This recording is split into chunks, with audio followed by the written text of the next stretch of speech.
Yeah, coming to San Antonio, Texas wasn't supposed to happen in Texas, the pageant.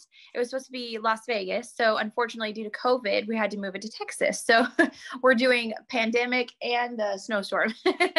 Here, when it snowed 2 to 3 inches, it was different because at home, we probably wouldn't have blinked an eye. We would have done business as usual, but they don't have anything here like salt and plows and stuff like that. So it was definitely different. All of our flights got canceled because there was a winter storm and we all watched it from the window. This is why I can't get back home again. It's all the snow. And so first off, they closed off the roads, then they closed the restaurants down, and then it went to everyone's running out of food. Everyone, no one can open to give you food. And then it went from, I have 3 water bottles to where am I going to get water? And then the water pressure stopped.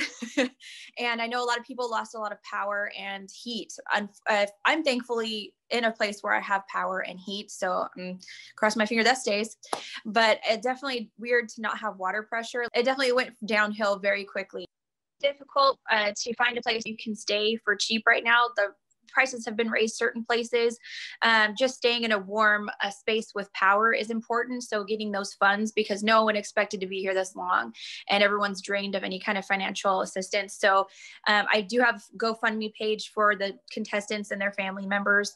And, it's difficult to get waters here and food here because of the icy roads and everything closed. So we're just trying to strap for everything we have, and any kind of donation helps pretty much everyone here.